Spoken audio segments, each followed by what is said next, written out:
I'm Sarah Stewart. I'm the minister here. We welcome all of you here together to remember Gillian. We gathered together this morning to celebrate the life and mourn the death of Gillian Helen Bonazoli, wife, sister, mother, grandmother, and dear friend. Her spirit is with us still in our hearts and minds as we remember her.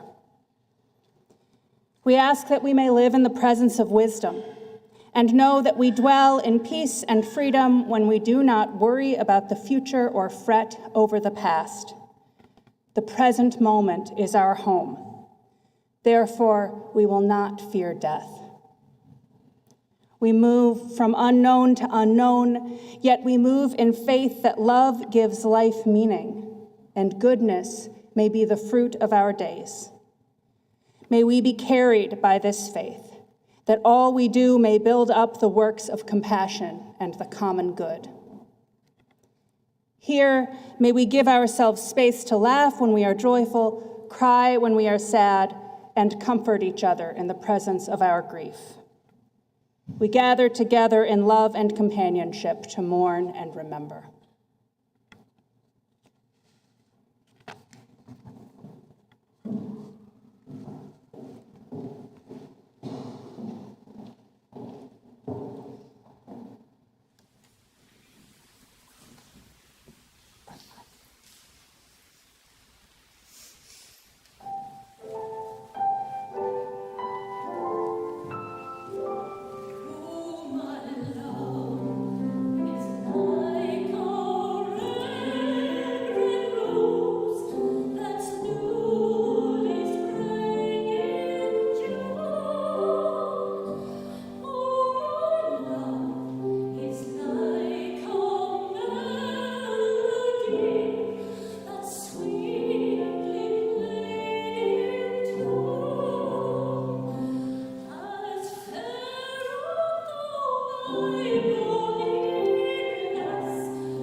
Please join me in the spirit of prayer.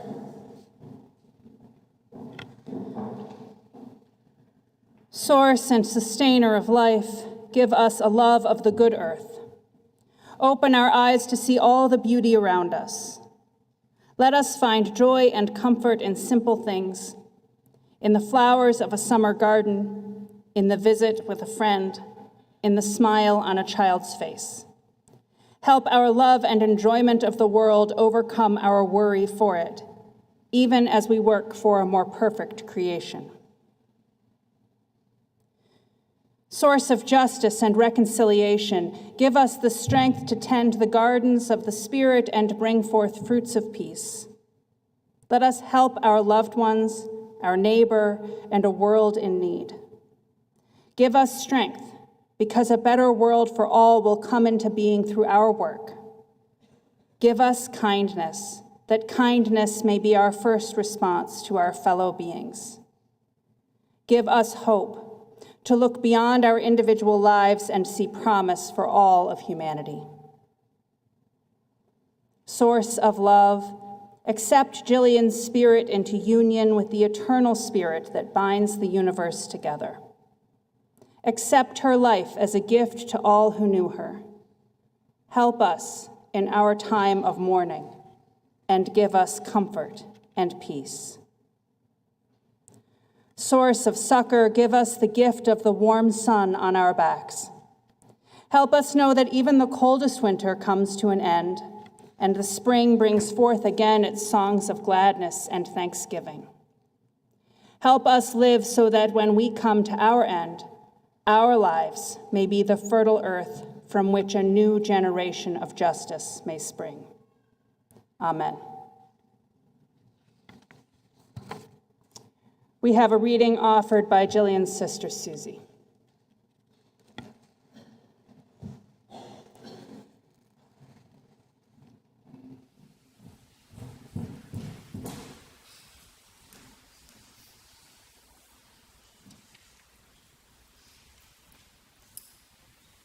My Heart's in the Highlands by Worcester.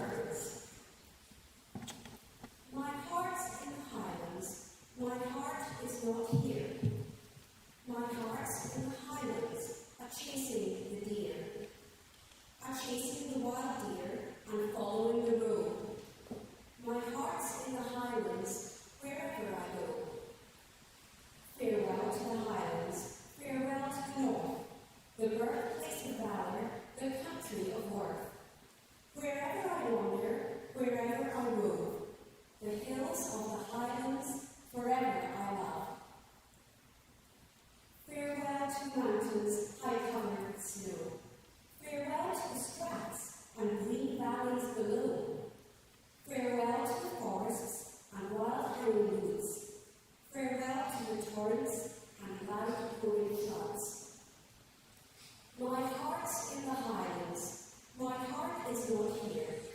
My heart's in the Highlands, a-chasing the deer, a-chasing the wild deer, and following the road. My heart's in the Highlands, wherever I go.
artists have special powers.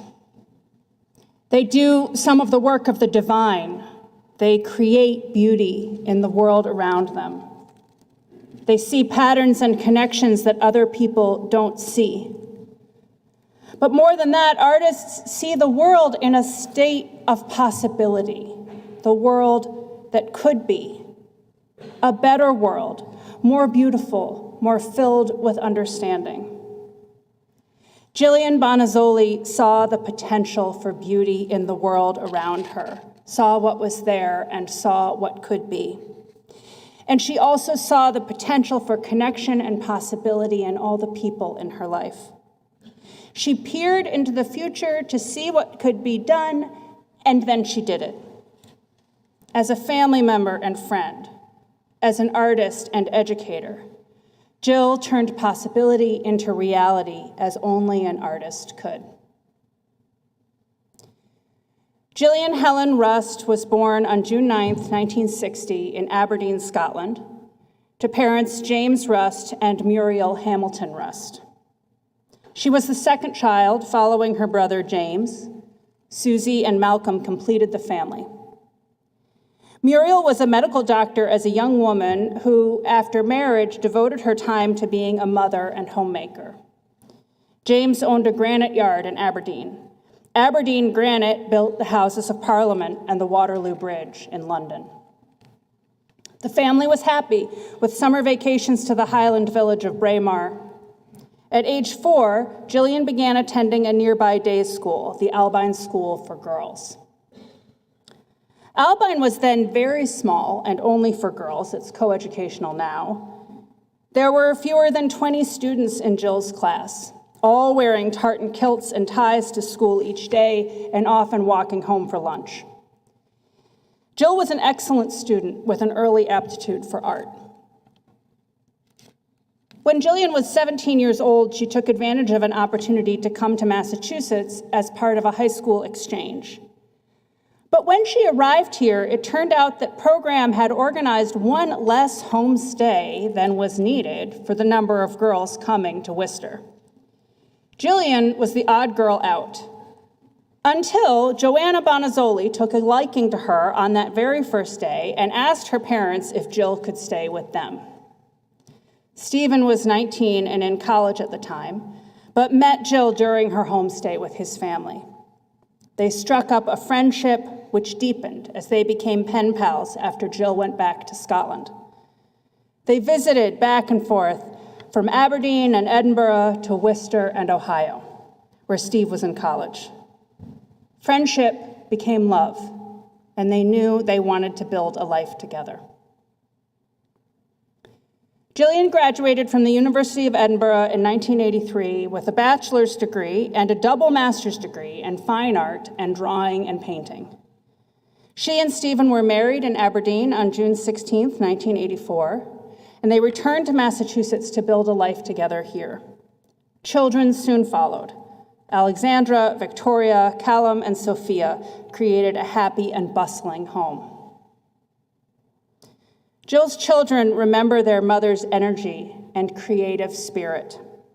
She provided incredible birthday celebrations with cakes, party activities, decorations, and themes, all homemade. She was proud of her creations. When she sent the kids to the UNICEF carnival with a cake for the cakewalk, she also sent them with strict instructions to bring her own cake home to her if they won. No lesser cake would do. The phrase ever on Gillian's lips was, "And then we could," and a commitment and an ability to make whatever she would say next actually happen. The family remembers long summer trips to Scotland and time at Spalding Island in Maine. Gillian worked at the Worcester Art Museum in several different roles that combined arts and education. She started as the assistant curator of education and eventually became a director running educational art programs, including Art All-State, a competition for high school juniors and seniors who were considering a career in fine arts. 10 years ago, Jill was laid off from WAM during a reorganization and turned toward other pursuits. She taught art at Clark University for 6 months, just enough to know that that wasn't for her. So she did a reorganization of her own and became a residential real estate agent. She was very good at it. The skills of observation and appreciation that had helped her as an artist, along with her innate drive to get things done, helped her connect her clients with the right home or the right buyer. Even when she was in the hospital this winter, she closed 3 real estate deals. She was always busy with the next project and the one after that. This was true for Jill's personal life as well. She had her own art, an oils and charcoal pencil. She loved gardening, cooking. She even had a personal chef business for a while. She loved being with her family. She made Alex and Victoria's wedding cakes and was deeply involved as a caregiver for her grandson, William. In 2020, as the pandemic closed the world around them, Gillian and Steve bought a home in Braemar, Scotland, where Jill had vacationed as a child. Steve joked that they had bought a house they had never seen in a place they couldn't go. But this is typical. He describes her as a force of nature. She loved being with friends. She had a knack for making things that weren't parties into parties. She threw a big party when she became a US citizen in 2015. Mom was always so much herself, Alex told me. Her family says she was exacting, prim, confident in manner, even if she didn't feel it inside, eloquent and convincing.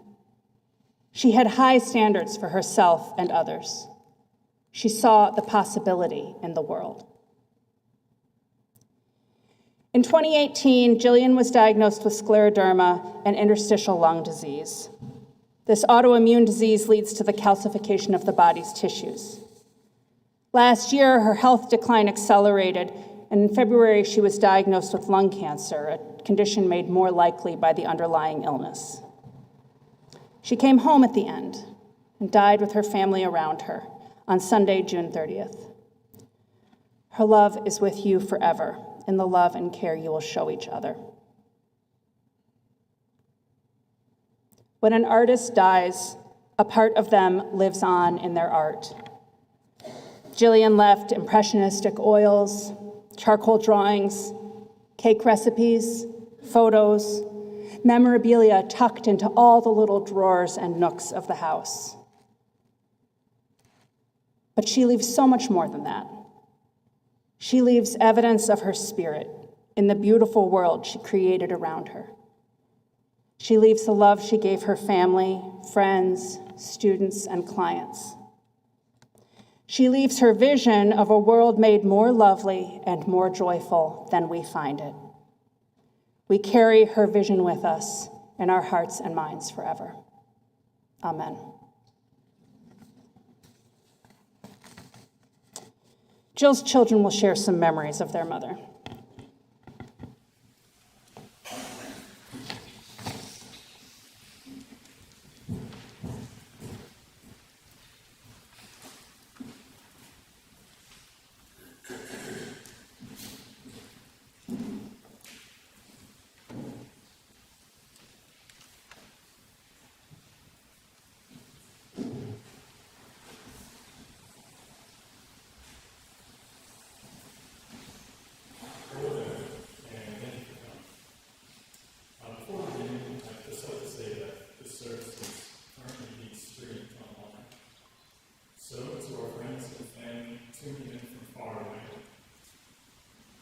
It's very difficult at the moment to separate ourselves distance.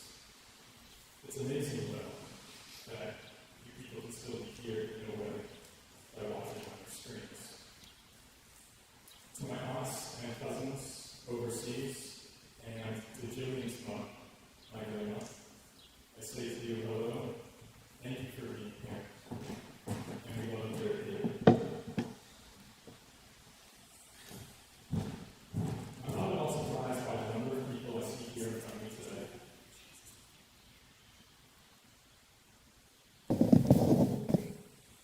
Yes, not at all surprised by the number of people here, though I am very touched to see you all.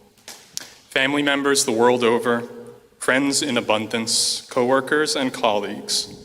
She would have been so fulfilled to see you all here together, all the people from all over her life in one room.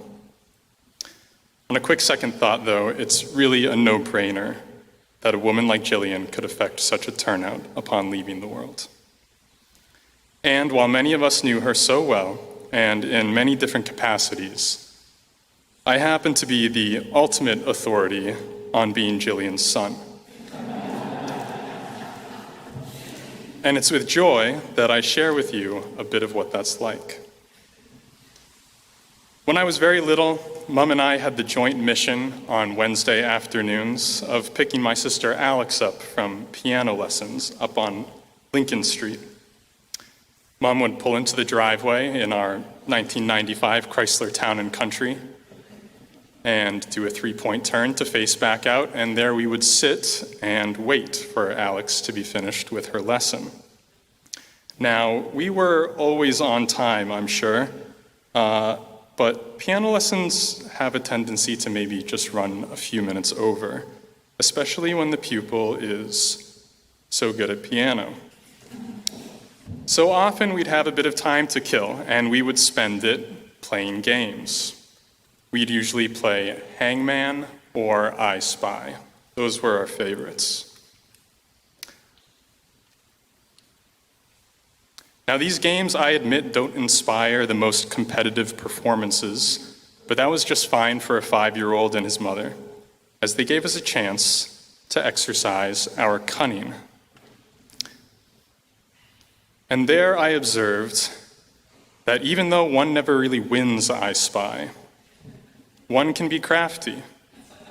One can act keenly, sometimes even deviously within the confines of a game, to do not much else other than to just have fun with it.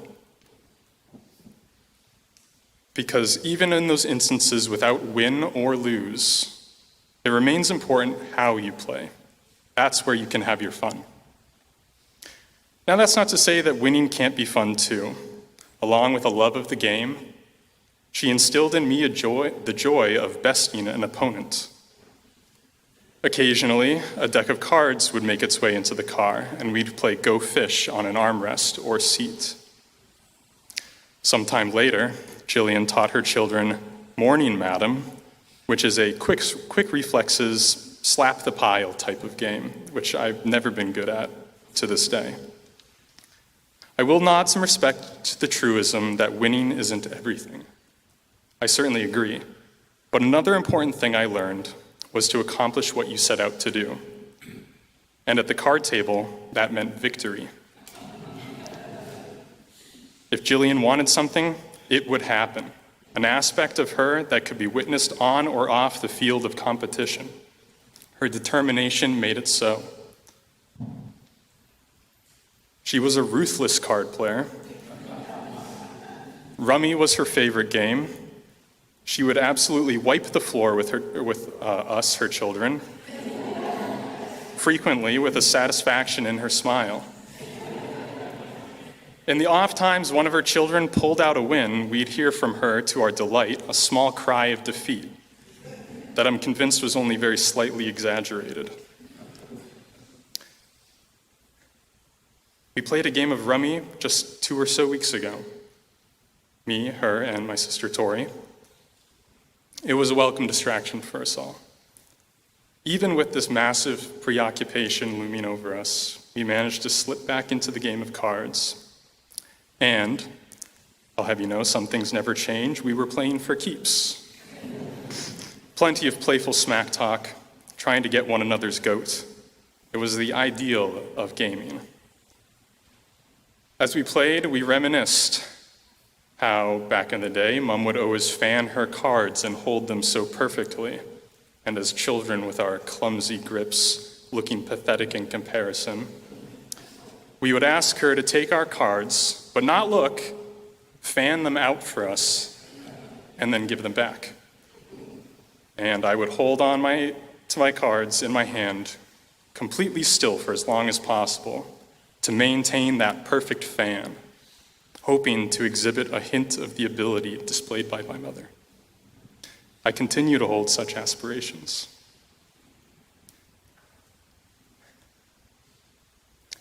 She had such a style about her.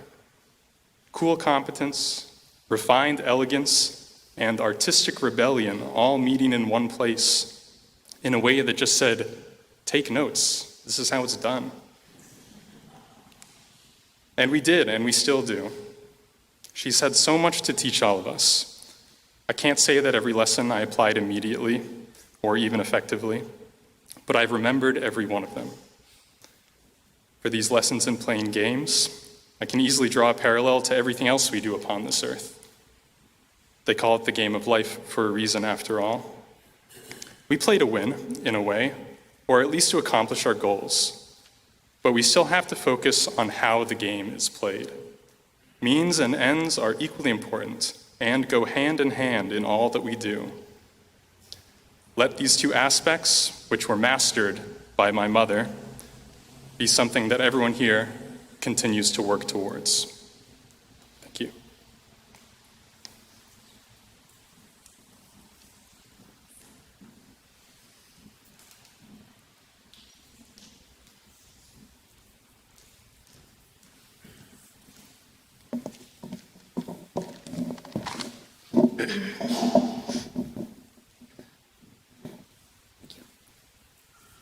Thank you, Callum. That was beautiful. Hi, everyone. My name is Tori, and I am Gillian's second child. Thank you all so much for coming. Over the past 2 weeks since my mother has passed, I've learned many things about her from friends and family who have offered musings and memories of Gillian. I find these recollections encouraging and illuminating. I heard stories about my mom as a friendly neighbor, esteemed and respected colleague, and as a close friend to share a laugh with. These are facets of her I also experienced, though inextricable from our relationship as mother and daughter. These tales expand my memory of her and remind me of her multiple talents and nuances. Recently, I learned something new about her from my dad, something she had never mentioned before. She apparently loved singer-songwriter Steve Forbert. He was one of her favorites. I will be completely honest, I had never heard of him. But my dad put on his 1979 record, Jackrabbit Slim, and declared to everybody, "Your mother loves this one." Instantly, this record became canon. Since then, my family and I have sung along, danced along, cried along with Stevie's music. I wish we could do so with Jill here with us. She loved to dance and sing. Now, Stevie Forbert is no Robert Burns, but I thought I would share with you the first verse from the song Romeo's Tune, her favorite, apparently. Meet me in the middle of the day, let me hear you say everything's okay. Bring me southern kisses from your room. Meet me in the middle of the night, let me hear you say everything's all right. Let me smell the moon in your perfume. Oh, gods and years will rise and fall, and there's always something more. It's lost in talk, I waste my time, and it's all been said before. While further down, behind the masquerade, the tears are there. I don't ask for all that much, I just want someone to care. That's right now. Thank you.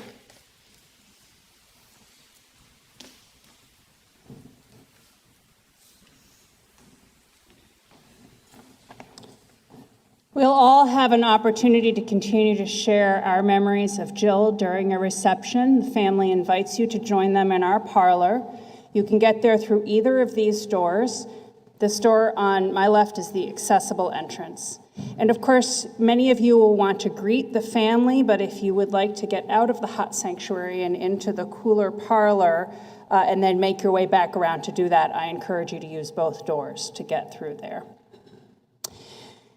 You may notice that as the piper plays some songs after our service, that a slideshow with Gillian, photos of Gillian will be playing in here, but fear not, the same slideshow will be playing on a screen in the church parlor, so you can see it there as well. I invite you to rise in body and spirit to join me in singing hymn number 79 in the red hymnal in your pew holder. Number 79, The King of Love, My Shepherd Is.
Spirit of love, lay your healing hand on the hurting hearts of all those who mourn.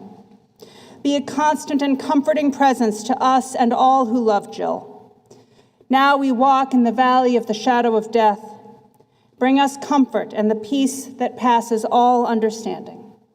Help us in our grief, not as those without hope, but as those who live in faith that one day we will all be gathered into the arms of love. May love bless you and keep you. May the face of love shine upon you, and may you know peace. Amen. Please join us for the reception.